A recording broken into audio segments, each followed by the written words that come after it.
This episode, we're going to be covering the paramedic slowdown in the city of Toronto. We're going to be talking about Donald Trump making all of the far left press lose their mind, and the greatest coup by Danielle Smith yet. She received an invitation to the Trump inauguration. Welcome to the Canadian Shield. My name is Sterling. I'm your host.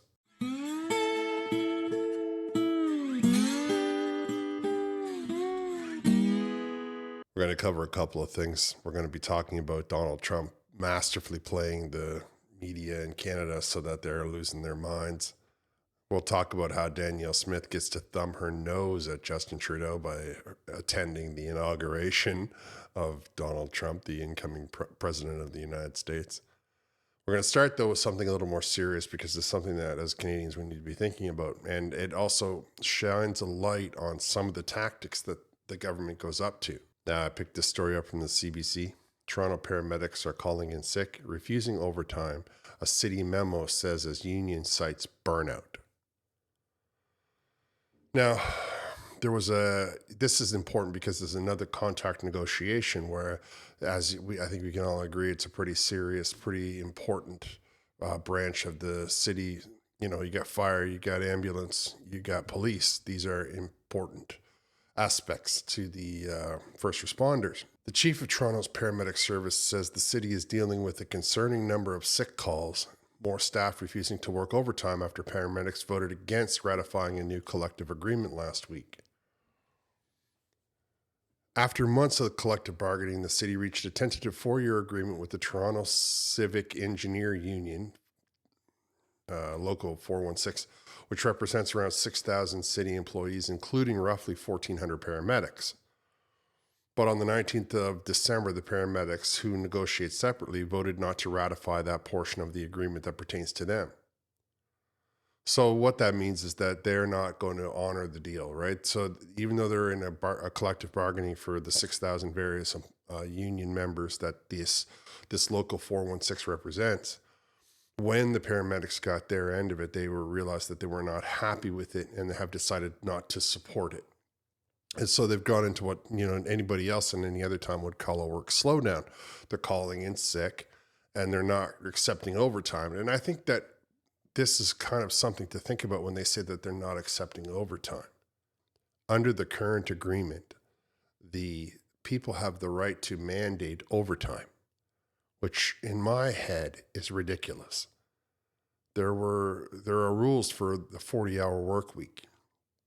But let's look at the ambulance driver. Let's just think about the task, the job that we're ambulance driver got to get there, pull out of bed, run up a flight of stairs, load them onto that bed, get them back down, all the while checking pulse and giving them oxygen and trying to get them in there. Then they got to drive through all of the traffic.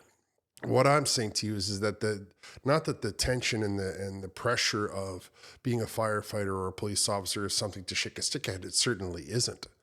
But a paramedic saying that it doesn't suffer the same amount of PTSD is something that we need to talk about. We have to understand the kind of pressure that these guys are under, and you don't want to give them time off. You want to force them to work overtime. You want to tell yourself that it's better, cheaper to give them overtime instead of hiring more people. This article goes on to say how 1,200 times last year, there was no ambulances available for calls, 1,200 times.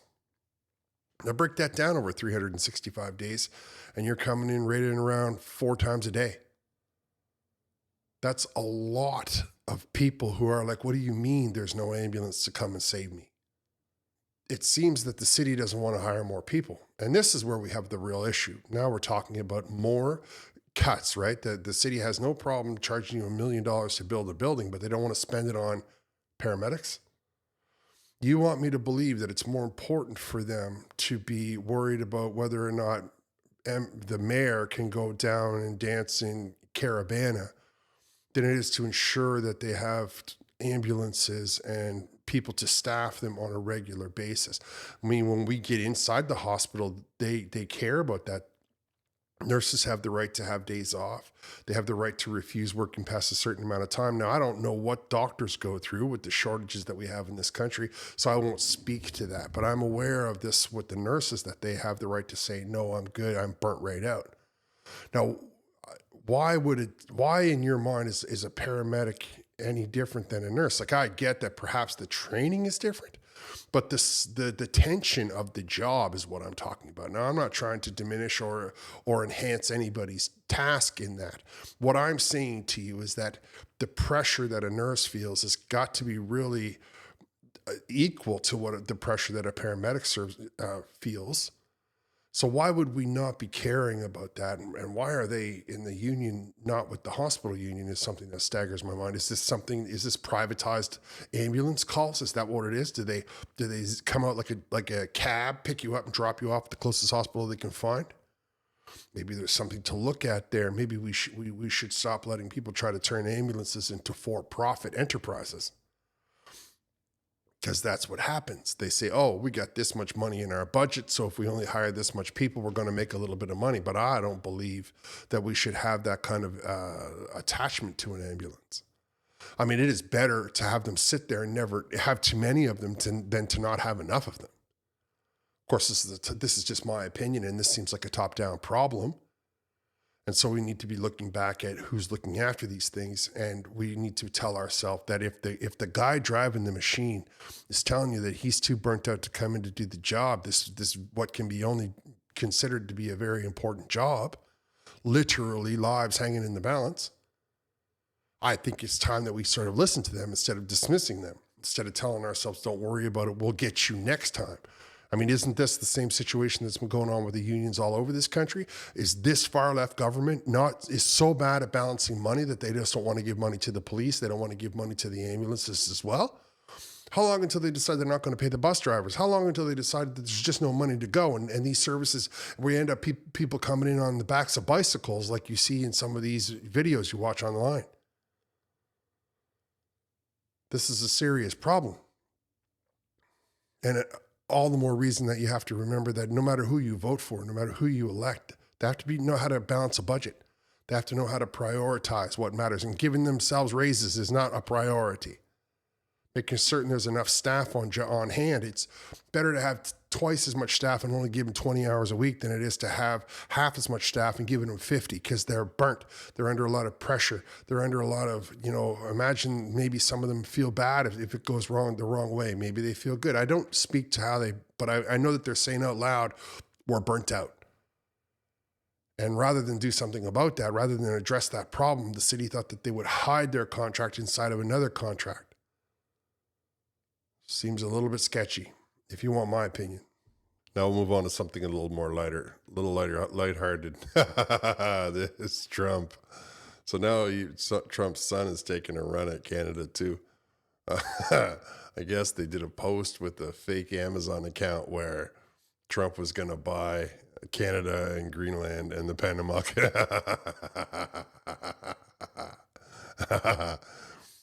I need you to understand something. I laugh because I understand that it's a joke. It's of course it's a joke. I mean, what are you talking about? It's a joke.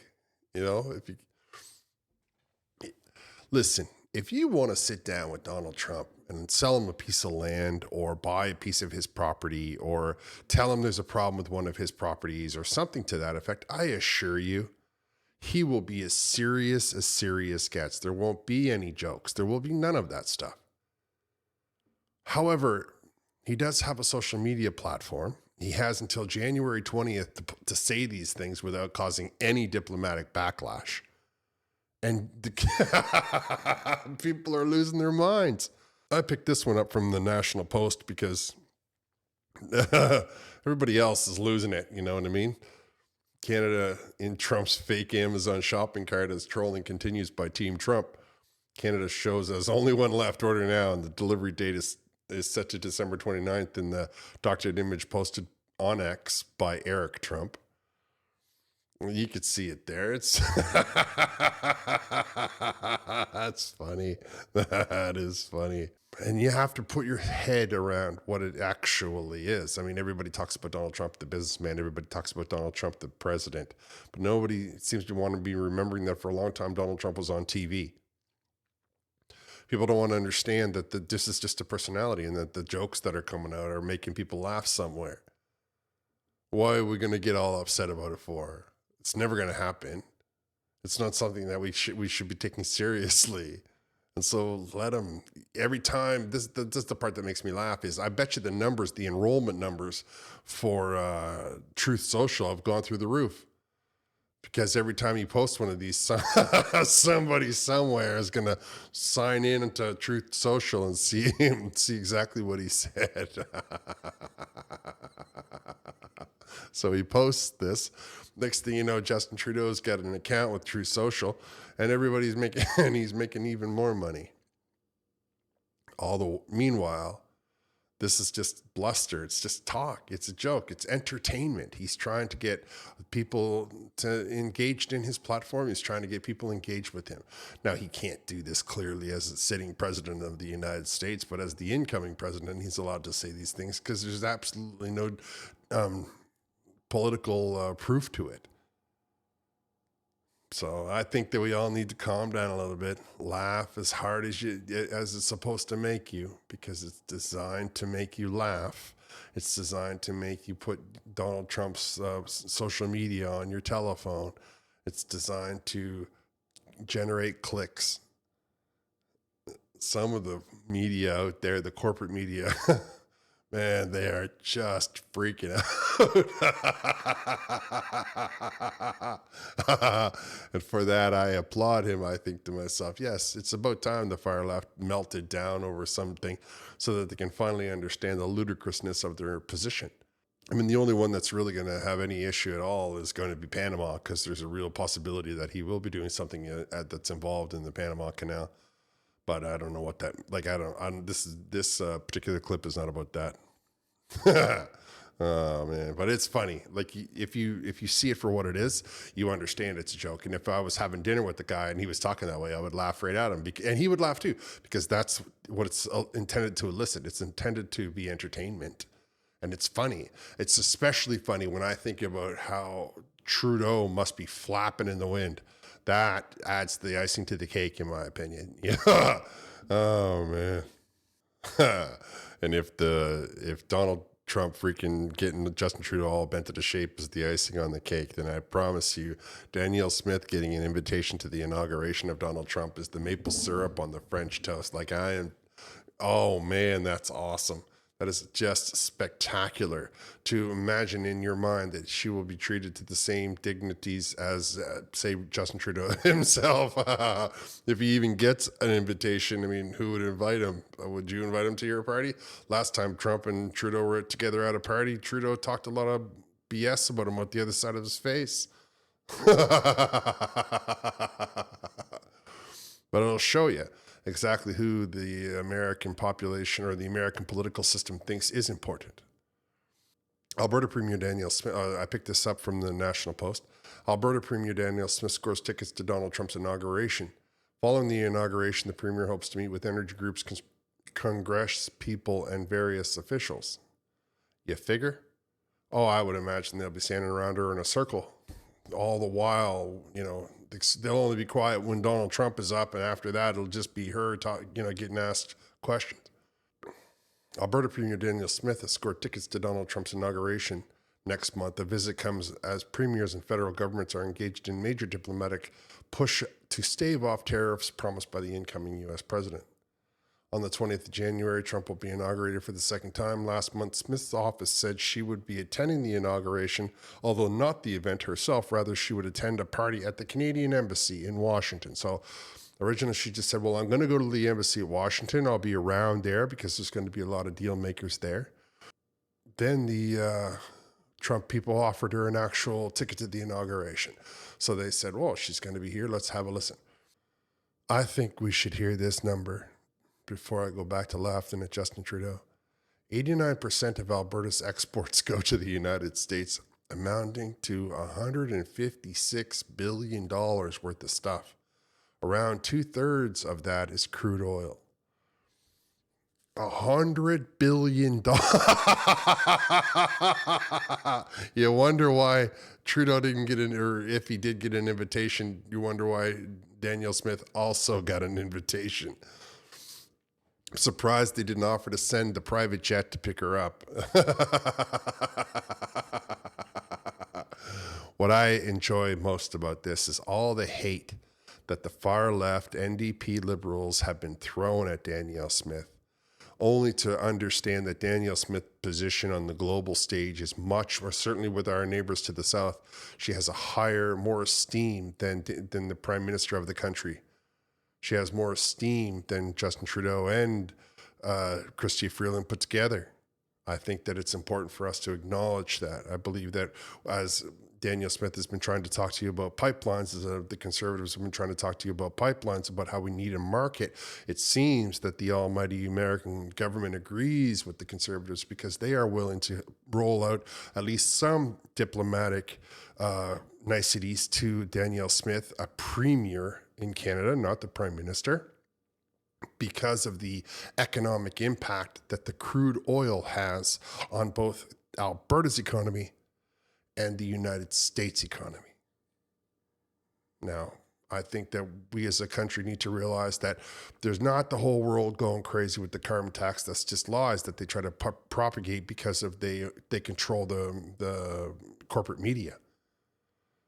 We have to understand that what Canada has to offer to the world, we could all be making a lot of money. We could all be living a better caliber and standard of living. We could have enough money to build house after house after house after house and have all the nice, wonderful neighborhoods and all the parks and all the good schools and all the appropriate ambulances and all that kind of stuff if we would just stop acting like ideologues and start being practical.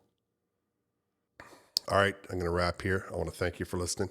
I would appreciate it if you would like, comment, subscribe, hit the notification bell, share this channel with all of your socials. I will talk to you next time.